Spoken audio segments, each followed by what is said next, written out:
Rag day এর টি শার্টগুলো শব্দ করে পড়তে পারবেন? আসুন একটু পড়ে দেখি। বোকা, ওয়েট, আপনাদের ভিতরে যার বয়স 18 বছর না তারা ভিডিওটি দেখবেন না, কারণ আমি কিছু পিকচার দেখাবো এবং কিছু ভিডিও ক্লিপস দেখাবো যা 18 বছরের বয়সের ছেলে মেয়েদের দেখা উচিত না। কিন্তু 18 বছরের উপরে যে সকল ভাই বোনেরা ভিডিওটি দেখবেন, আশা করি তাদের ভিতরে অনেকেই আজকে নতুন করে শিক্ষিত হবেন। আমরা জীবনের অর্ধেকটি সময় কাটিয়ে দিচ্ছি নিজেদেরকে শিক্ষিত করার জন্য। মা বাবার কষ্টের টাকা ও জনগণের ভ্যাটের টাকা খরচ করে শেষ করছি গ্র্যাজুয়েশন, হয়ে যাচ্ছি শিক্ষিত। শিক্ষিত হওয়ার প্রথম দিনেই আমাদের বন্ধুদের টি শার্টে রেখে যাচ্ছি শিক্ষাগত ছাপ। একটু ভেবে দেখেন, মেয়েদের টি শার্টে এইসব কথাগুলো লেখার সাহস কোথা থেকে পেল? যে সকল মেয়েদের টি শার্টে এগুলো লেখা হলো তারা দেখলো না? দেখলে তো মনে হয় জুতা পিটা করতো। আসলে কি দেখেনি? অবশ্যই দেখেছে। তবে কি এরাও চায় যে তাদের বন্ধুরা একজন কুরুচিপূর্ণ গ্র্যাজুয়েট তৈরি হোক, একজন ধর্ষক হোক, একজন ফালতু কুরুচিপূর্ণ কথার ইবটিজার হোক? সারা দেশের ধর্ষণের দায়ভার এই সকল মেয়েদেরও নিতে হবে।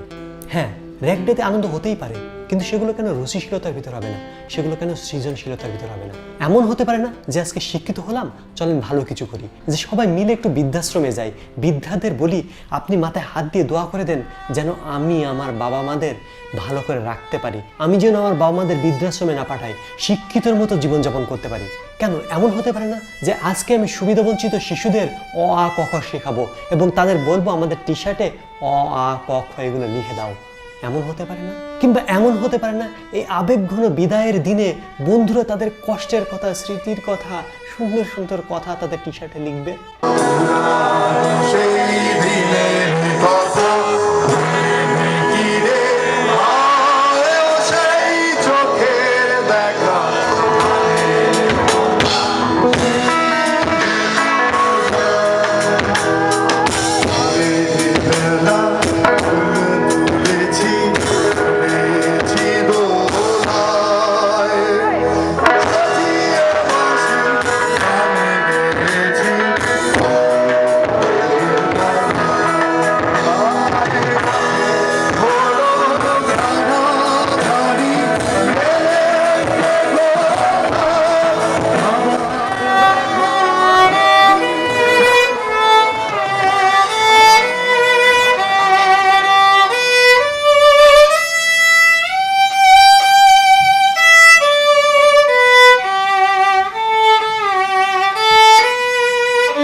আপনারাই বলুন, র‍্যাগ ডে এমন হতে পারে না?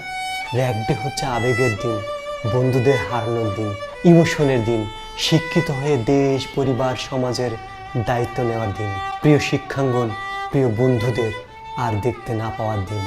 আসুন শিক্ষিত হওয়ার প্রথম দিনটি শিক্ষিত মানুষের মতো আচরণ করি। ধন্যবাদ।